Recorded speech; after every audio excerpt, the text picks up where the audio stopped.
रात के अब 11 बज चुके थे। भाई अब तो कोई बस मिलना मुश्किल है। अगर आज आखिरी बस ज़रा लेट से छूटी होगी तो शायद मिल जाएगी, वरना आज की रात मुझे यहीं बस स्टॉप पे बितानी पड़ेगी। ऐसा अपने मन में सोचकर नगेश ने अपना बैग ठीक किया और सामने के बेंच पर जाके बैठ गया।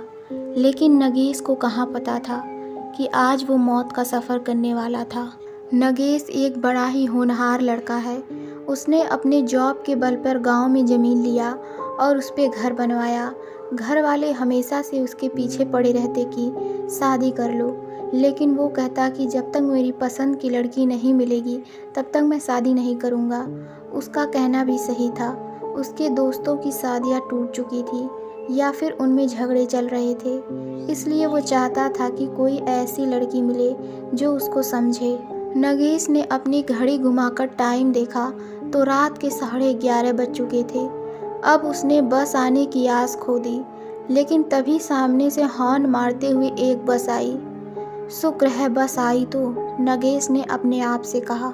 कंडक्टर ने दरवाज़ा खोला और नगेश बस के पीछे के दरवाजे से अंदर गया, टिकट निकाली और आराम से बैठ गया। लेकिन कंडक्टर ने कहा, ये बस आज रास्ते में ही रुकेगी, आखिरी स्टॉप पे नहीं जाएगी। आपको बीच से ही कुछ इंतज़ाम करना होगा, इसके इंजन में खराबी है। नगेश को बहुत ज़्यादा पसीना आ रहा था।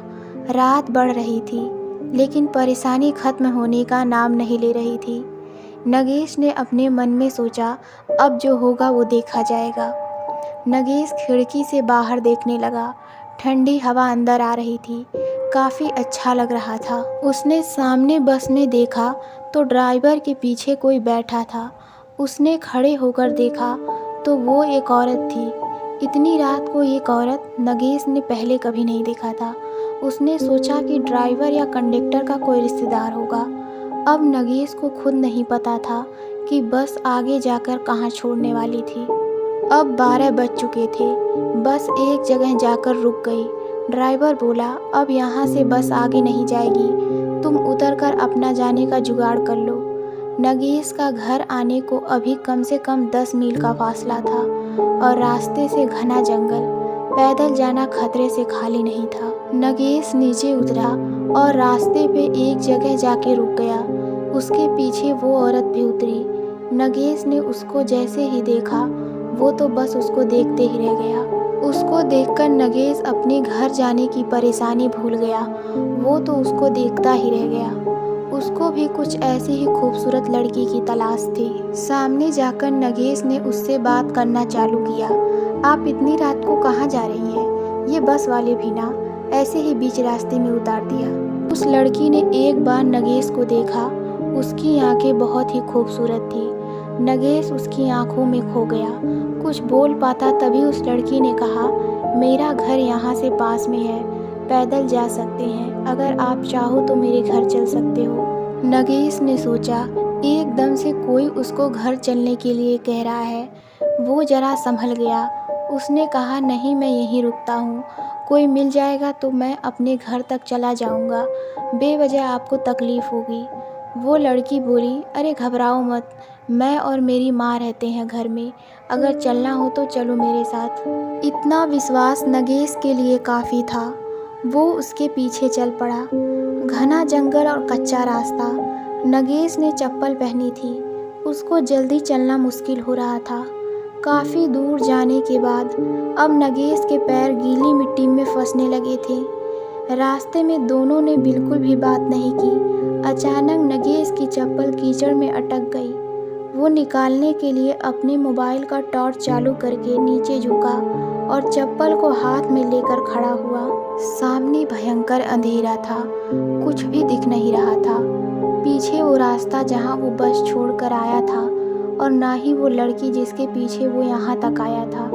उसने आवाज़ लगानी चाहिए, लेकिन वो आवाज़ किसको लगाता? उस लड़की का वो नाम भी नहीं जानता था। हे भगवान, अब मैं क्या करूं? कहाँ जाऊं? नगेश खुद को कहने लगा। नगेश ने अपने मोबाइल में देखा, अब तो बैटरी भी नहीं है और नेटवर्क भी नहीं था उस जंगल में। लाइट जलाने के काम आएगा, ऐसा सोचकर उसने मोबाइल को बंद किया। लेकिन आजू बाजू देख के पता चल रहा था कि कोई जंगली जानवर नज़दीक आ रहा है। उसने चढ़ने लायक एक पेड़ देख लिया और उस पर चढ़कर बैठ गया। वहाँ उसको कोई खतरा नहीं था।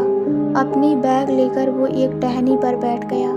नींद आ रही थी, लेकिन उसको वो लड़की का चेहरा सामने आ रहा था और डर था कि अगर सो गया और नीचे गिर गया तो लेने के देने पड़ जाएंगे।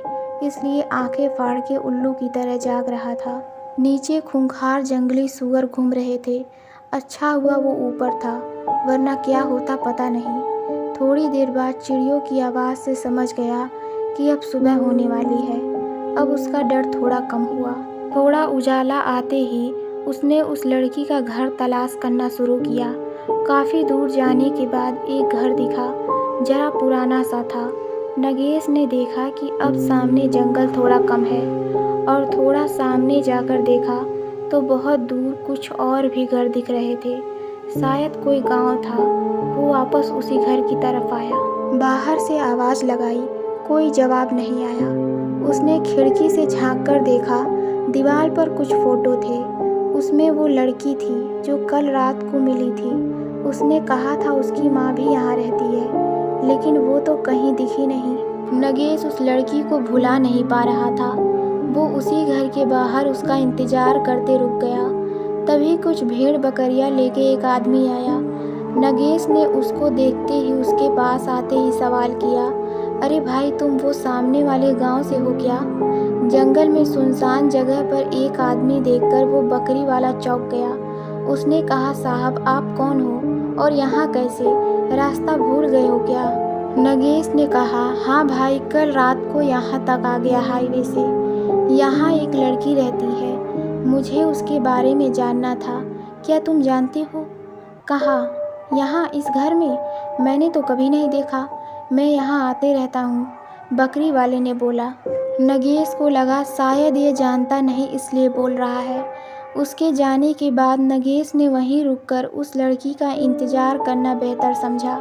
उसको बहुत भूख लग रहा था, लेकिन उस लड़की के अलावा उसको कुछ और नहीं सूझ रहा था। शाम होने को आई। वो बकरी वाला वापस जाते हुए नगेश से मिलने आया और पूछा, साहब कोई आया क्या? आप बेवजह रुके हो, यहाँ कोई नहीं रहता। नगेश सोचने लगा कि अगर यहाँ कोई नहीं रहता तो फिर वो कौन है जो फ़ोटो में है और मुझे यहाँ तक लेकर आई? मुझे देखना है कि वो कौन है। कुछ देर बाद रात भी हुई। इतनी देर से न वो लड़की आई और न ही उसकी माँ। अब नगेश से रहा नहीं गया, लेकिन वापस जाना मुश्किल था। इसलिए उसने वहीं एक पेड़ का सहारा लिया और चढ़ के बैठ गया। घना अंधेरा छाने लगा। वो सामने घर दिख रहा था। नगेश अब घर से जरा दूर था। बाहर उल्लू आवाज़ कर रहे थे। जरा सी आवाज़ पर झट से गर्दन मुड़ जाती थी।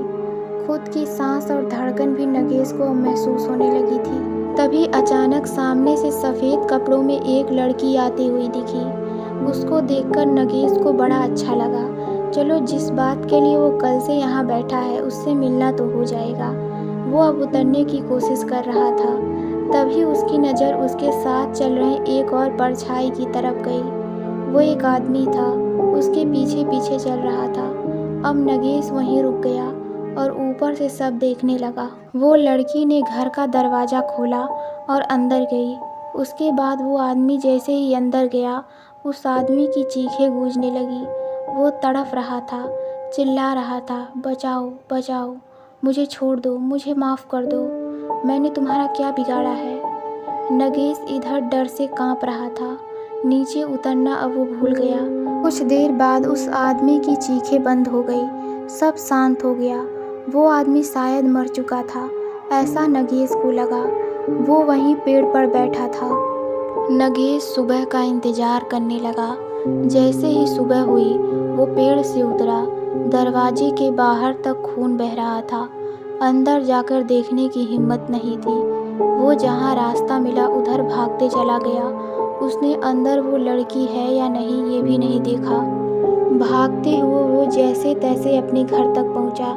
उसके साथ जो हुआ वो जैसे ही बताने जा रहा था, उसकी ज़बान नहीं चल रही थी। बोलना तो बहुत कुछ था, लेकिन कुछ बोल नहीं पा रहा था। उसका मुंह सिल चुका था। नगेश को दवाखाने भर्ती कराया गया और उसका इलाज चालू हो गया। किसी को कुछ समझ नहीं आ रहा था कि उसको हुआ क्या है।